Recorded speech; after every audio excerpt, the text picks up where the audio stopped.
Hi everyone, my name is Sarah Mari. I'm one of the librarians at Portland Public Library in Portland, Maine, and I'm here with another read aloud. We're going to start the book, The Vanderbeekers of 141st Street. This book is by Karina Yan Glaser, and it is published by Houghton, Mifflin, Harcourt. We're going to start with chapter 1, but first, let's take a look at, here is a map of part of the city. You can see this is the Vanderbeekers house in Harlem. And then we're going to start with the first section, which says Friday, December 20th, chapter 1.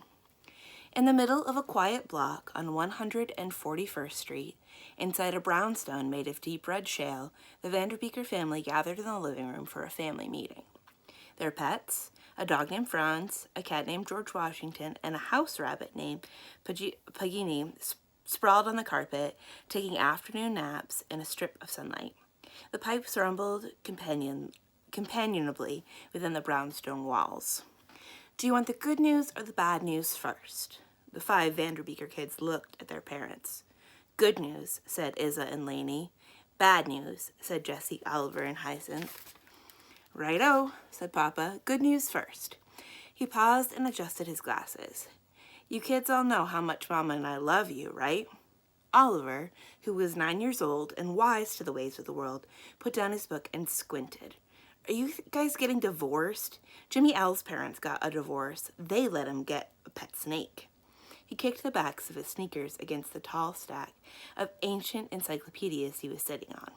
No, Papa began. Is it true? 6-year-old Hyacinth whispered, tears pooling in her round eyes. Of course Mama said. What's a divorce? Interrupted Lainey, who was 4 3/4, and practicing her forward rolls on the carpet.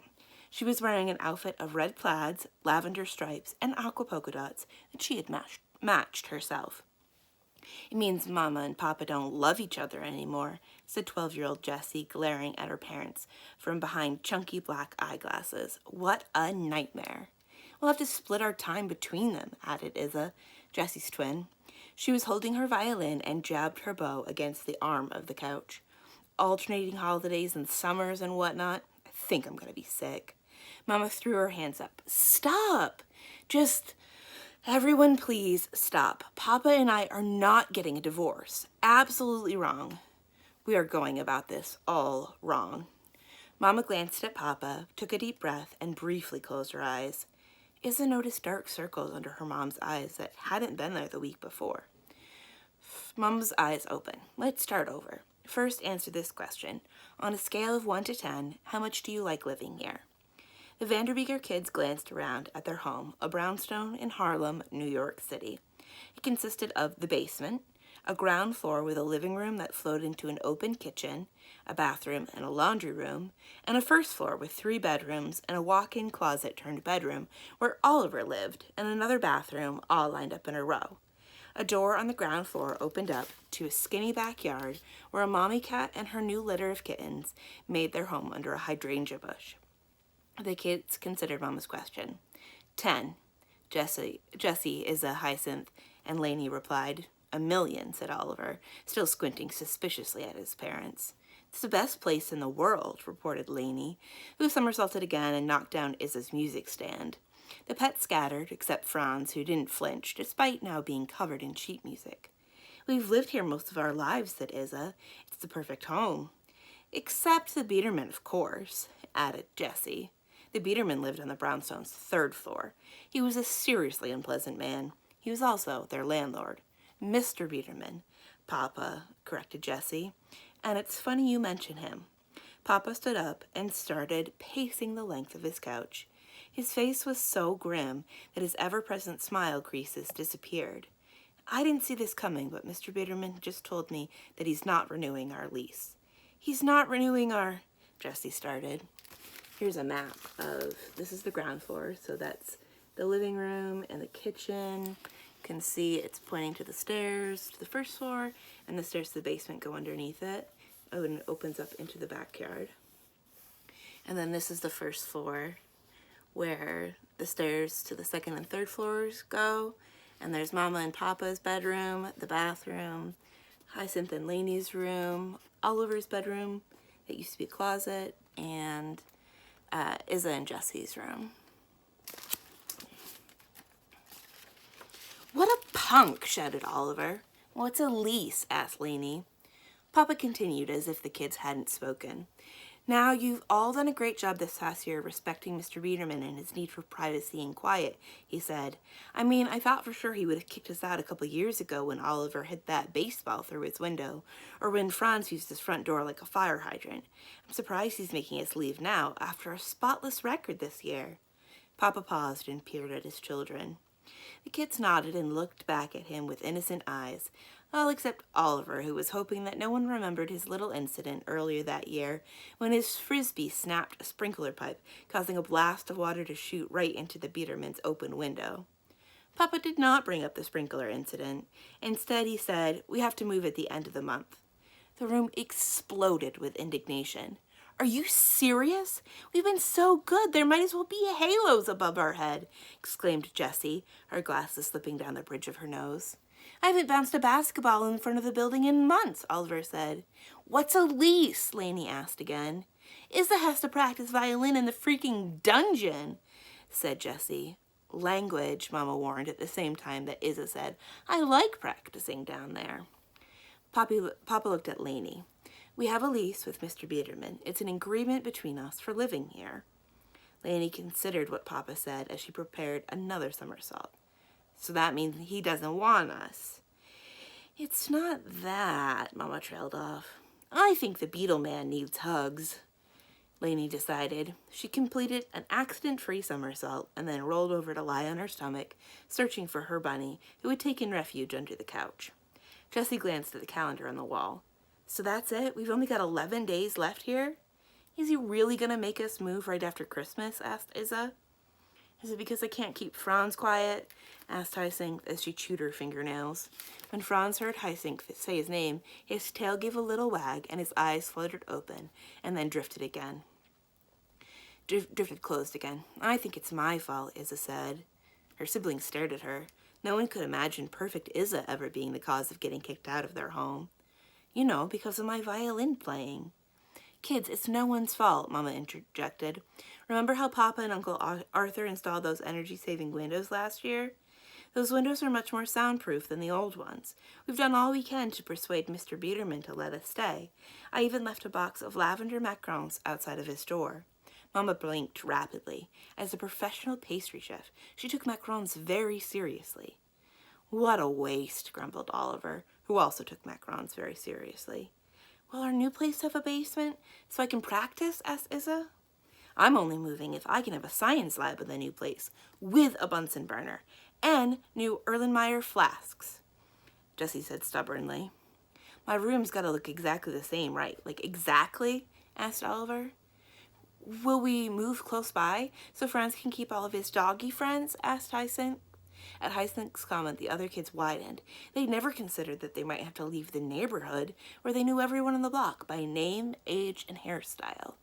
I've lived in this neighborhood my whole life, Papa said. My job is here. Only Hyacinth noticed that he didn't answer her question or look anyone in the eye when he said that. Listen, kids, I have to fix the wobbly banister on the second floor and then take the building trash out, but we're not done talking about this, okay?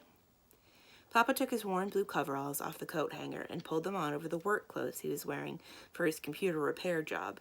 The coveralls looked like something an auto mechanic would wear. Papa observed the somber faces of his kids. I'm really sorry about this. I know you love this place, but I promise this will turn out okay. He slipped out the door. The kids hated when their parents talked about things turning out okay. How could they know?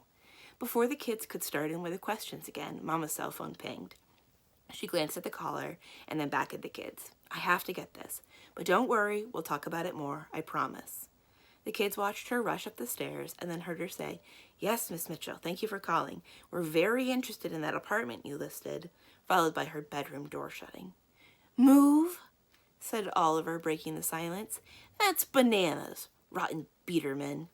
Can't imagine not living here, Isa said, her fingers running over her violin strings. I really hope it wasn't my violin playing that caused this. Isa had discovered Mr. Biederman's particular distaste for instruments 6 years ago when she was in first grade. She was performing Twinkle, Twinkle, Little Star on her tiny 1/8 side instrument for their second-floor neighbor, Miss Josie. Isa stood outside Miss Josie's apartment, but halfway through her song, Mr. Biederman's door on the 3rd floor burst open. He yelled on the staircase for the terrible racket to stop or he would call the police, and then the door slammed. The police on a 6-year-old violinist. Isa was in tears, and Miss Josie invited her in and fed her cookies from a delicate china dish and gave her a pretty lace handkerchief to dry her eyes. Then Miss Josie insisted that Isa keep the handkerchief, which Izzy to this day stowed in her violin case. "It makes no sense," said Jessie, pacing back and forth between the couch and the picture window. She ran her hands through her wild hair, which made her look like a crazed scientist. Newton's 3rd law says that for every action there is an equal and opposite reaction. Now consider this. Papa does so much for the building. He keeps the front stoop clean, he rakes the leaves, he shovels snow. He saves the Biedermans so much money by doing all the repairs himself. So what about Newton's 3rd law? The Biederman kicking us out of the building is not an equal reaction. "I want to see a Newton," exclaimed Lainey. "I don't think that a law applies here," said Isa, unconsciously adjusting her neat ponytail into an even neater ponytail. "Newton's laws apply to everything," said Jessie with her "I'm right and no one can convince me otherwise" voice. "Uncle Arthur helps with the big repairs," Oliver commented as he searched through the stack of ancient encyclopedias for the one marked with an N. "Papa does all the daily stuff," Jessie pointed out, "and he fixes Uncle Arthur's laptop whenever it breaks." Oliver pulled out the correct encyclopedia from the stack and flipped through it. "Newton is this guy," he said to Lainey, pointing to a photo in the book. "He has very nice hair," said Lainey, running her fingers over the picture. "Don't read that," scolded Jessie. "Those books are 60 years old and full of inaccurate science." "Okay, people," Isa interrupted. "Let's get back on topic. I figure we have until Christmas to convince Biederman to let us stay." "That's only 4.5 days," Jessie exclaimed. She looked at her watch. 106 hours.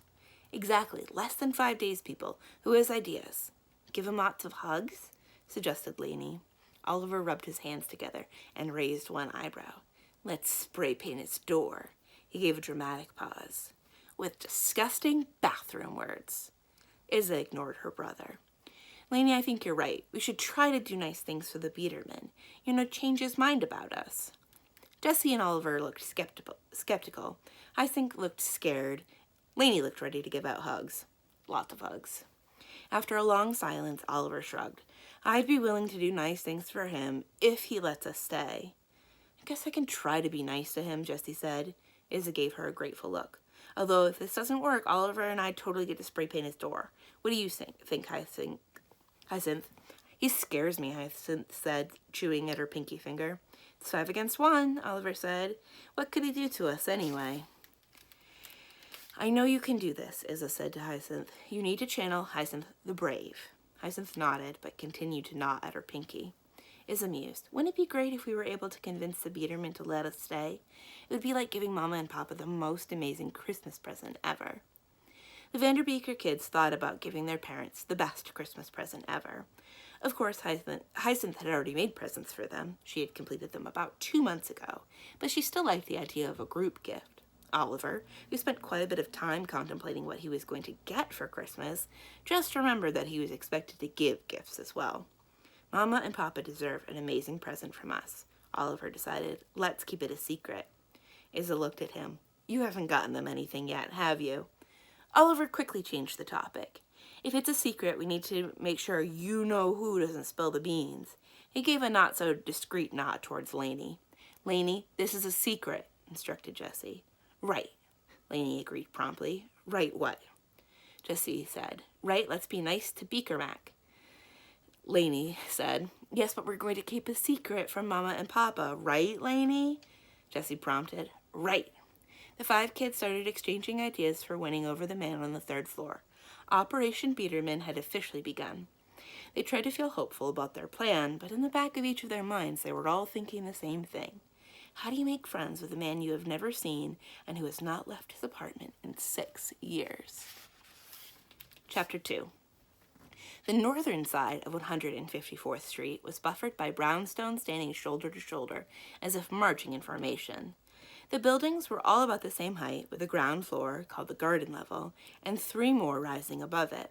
Some brownstones, like the one that the Vanderbeekers lived in, also had a basement, which Jessie referred to as the dungeon. Although the brownstones on the narrow, tree-lined street were all the same size, each one had its own personality.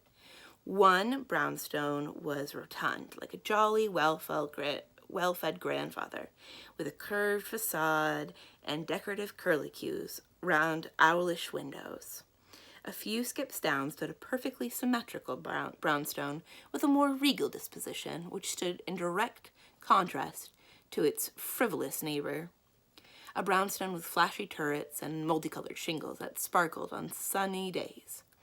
On the southern side of the street were a mix of larger apartment buildings, and at either end of the block were churches that had recently celebrated their centennials. Next to one of the churches sat a narrow piece of abandoned land, which Miss Josie had always talked about making into a community garden, and Oliver wanted to convert into a basketball court.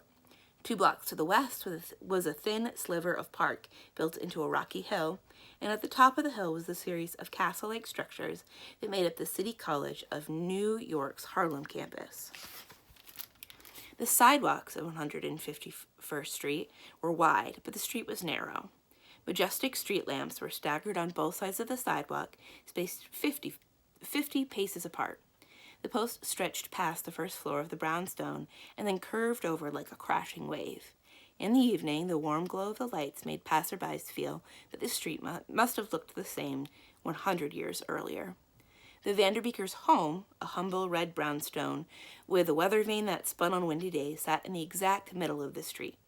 The brownstone stood out not because of its architecture, but because of the constant hum of activity that burst out of it. Among the many people who visited the Vanderbeekers household, there was quite a bit of debate about what it was like. But in general, there was agreement about what it was not. Calm, tidy, boring, predictable. At the moment, the thing that the Vanderbeeker households were not seemed more pronounced than usual. The kids had relocated to their Biedermann's meeting to Jessie and Isa's bedroom upstairs, where the ancient radiator whistled cheerfully at their arrival. Isa pulled out the easel and stood ready to jot notes, marker in hand. Hyacinth was making Operation Biedermann buttons for the kids to wear for their brainstorming session. Lainey had discovered a box of flower clips under Isa's bed and was attaching each one to her ponytail. As the kids settled in, Isa looked over her siblings. As a biracial family, the kids exhibited an eclectic mix of physical characteristics and loved comparing which trait they got from which parent. Isa inherited her mother's stick-straight black hair, which Isa always wore in a sleek ponytail or an elegant French braid, while her twin Jessie had Papa's wild, untamable hair, which she never bothered to do anything with. Oliver had Papa's unruly hair, but Mama's dark eyes. Hyacinth got Mama's nimble fingers, but Papa's large feet. Lainey was an exact blend of both her parents. Her hair was a shade of dark brown you would get if you swirled her parents' hair color together on an artist palette. Her feet were not small or large, and her eyes were darker than her Papa's, but lighter than her Mama's. Isa cleared her throat and tapped her marker on the easel. After the room quieted down and she called the meeting to order, she made the first Operation Biedermann suggestions. We could sing Christmas carols to him, she suggested. Bring him a little Christmas spirit. What if he's Jewish? Would Christmas carols offend him? Asked Jessie from her spot by the radiator. We could sing Christmas and Hanukkah songs, said Isa. I have a little dreidel, I made it out of clay, sang Lainey, off-key and very loud. Her head looked like a garden with the flower clips attached all over it. Oliver stuck his fingers in his ears and winced. That is just really, really bad. Maybe no dreidel songs, Isa said as Lainey continued chanting, Dreidel, dreidel, dreidel, I made it out of clay. I have a feeling he won't want us singing to him, said Jessie, glancing at Lainey. I don't know, it's just a hunch. Dreidel, dreidel, dreidel. Isa put a hand over Lainey's mouth to muffle her singing. How about doing something to help around the building, like planting flowers or something? Miss Josie can help. She's great with flowers. It's winter. Flowers aren't going to grow now, Josie said matter-of-factly. How about poinsettias? That's a holiday-ish flower. Hyacinth wrapped protective arms around Franz, who was sitting at her feet, and glared at Isa. Poinsettias are poisonous to animals. What about wreaths? Isa said. Too expensive, said Oliver. Jessie huffed in frustration. Okay, I see multiple problems. She ticked them off on her fingers. 1, he doesn't like us. 2, we have no money. 3, none of us has actually seen or met the Biederman, and we know nothing about him. 4, he doesn't want to be disturbed. 5, he doesn't like us. That's the thing, said Isa. I'm sure there's a way to show him that us living here is better than us not living here. Yeah, but how, Jessie said. The only person we ever see go up there is the bird lady who drops off groceries once a week. The bird lady was aptly named. She resembled a crane with her long, skinny legs and pointy beak nose. Oliver shook his head. She won't be any help. I said hi to her a few times, and she walked past me like I wasn't even there. But I did peek into the grocery bag she left downstairs once. It was filled with frozen dinners. Yuck, said Hyacinth. Jessie moved to her desk and switched on the computer that she shared with Isa. I'm going to see if I can find something out about him online. She tapped some keys and then tapped some more keys. That's weird. I can't get online. Oliver, who was used to the internet shutting off at inconvenient times, jumped up. I'll reset it. His sisters heard him run down the hall and then some murmuring and then his feet stomping back to the twins' bedroom. The internet is shut off, Oliver announced with a scowl on his face. Mama said they had to disconnect it today or pay for the whole next month, plus the contract renewal fee. Oh, great, Jessie said. That's just perfect.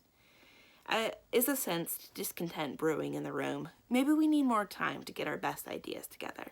She capped her marker and shoved the blank easel back to the corner of the room. Isa stood up straight and tried to make her voice sound positive and cheerful. Let's meet again after dinner. Everyone bring at least 2 awesome ideas. I know we can do it. Her siblings exchanged a look as they left the bedroom. When Isa did that falsely cheery voice thing, it meant that she was worried. Very worried. The Vanderbeekers kids spent the next few hours agonizing over the Biederman dilemma. How could they convince him to change his mind? After all, it was only 5 days until Christmas. Oliver had dark thoughts about the Biederman as he banged down the stairs, grabbed his puffy jacket, and stepped out into the backyard. It was a space eclipsed by a century-old maple tree that dropped mountains of leaves every year from October to December. Oliver leapt onto the rope swing hanging from one of the many branches. He climbed up the rope so his feet rested on the fat knot at the bottom, and he got the rope swaying. As he gained momentum and height, he closed his eyes and breathed in the crisp, cold air. He could almost smell the salty ocean wind. For that moment, he was hanging from the ropes of a pirate ship, racing across seas to confront and challenge the evil Biederman, a peg-leg man with a long scar on his right cheek who was intent on destruction and mayhem. In the middle of a nasty gale, he heard Jimmy Owl yelling at him. Oliver opened his eyes and looked over the brownstone across the yard, where his friend was waving from his bedroom on the 2nd floor. Oliver waited for the rope to steady and then ascended the rope Navy steel style by locking it between his feet and squatting and stepping all the way up to the top. He had learned this technique from his PE teacher, Mr. Mendoza, the most awesome human being ever to walk on the planet, who used to be a Navy SEAL himself, and now challenged each of his students to climb a rope as fast as he could. The top of the rope led to the start of the tree plank that Uncle Arthur had made for him last year. Papa was hopeless with larger-scale construction projects and big repair, so Uncle Arthur usually did those things for him. Oliver hopped onto the sun-warmed plank. He scared off a squirrel that was sitting on the lid of the wood bin that held all of his stuff. Then he opened the lid and rummaged through the contents. There was a pack of spare batteries, a flashlight, a handful of granola bars, a first aid kit, his Uncle Arthur insisted, and 2 bottles of orange Fanta that Oliver had to hide from his mom. At last he found what he was looking for, the walkie-talkie that he shared with Jimmy L. The walkie-talkies were very useful, since neither his nor Jimmy L's parents let them have cell phones. Oliver clicked the walkie-talkie on, and the radio buzzed to life. Oliver heard static, and then Jimmy L's voice came through the device. Captain Kidd, come in, over. Magic J, this is Captain Kidd, Oliver responded. Magic J, Jimmy L's secret agent name, was riffed from his favorite basketball player, the legendary Magic Johnson. Captain Kidd was taken from the notorious pirate. Oliver heard Jimmy L sigh through the walkie-talkie. Captain Kidd, you need to say, go ahead. Oh yeah, sorry Magic J. Go ahead. All quiet here. Over. Potential disastrous situation here at 1771 West 141 Street, Oliver said. Immediate attention required. How copy? Captain Kidd, I copy that. Elaborate. Over. The Biederman, you know our landlord, he's forcing us to move. We have to leave by the end of the month. Over. There was a long pause. Oliver pressed the button to talk again. Magic J, radio check. Over. Jimmy L's voice came through the device, loud enough to make the squirrel that was attempting a granola bar theft scurry away. Are you serious, Oliver? Oliver grimaced. Jimmy L had broken conversation protocol, which had never happened before in the history of their walkie-talkie relationship. Yeah, my parents just told us, Oliver said, into his device.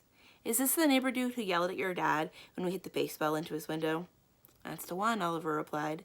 That is so wrong, man. He can't take away your home. He's doing it. Papa says we're staying in the neighborhood, though. What about the treehouse? What about our walkie-talkies, man? We saved up for 2 months for these things. We're trying to convince the Biederman to let us stay, Oliver said lamely. That head-squeezing feeling he had felt back when his parents first told him the news had returned. Let me know what happens, man. I can help you. Over. Jimmy L was going back to walkie-talkie protocol, which Oliver took as a good sign. Thanks. We on for basketball Sunday? Over. Yeah, man. Current ETA for basketball game on Sunday is 1,400 hours. How copy? Magic J, I copy that. Over. And Oliver? Yeah? I really don't want you to move. Oliver looked at Jimmy L's window, but his friend had disappeared from view.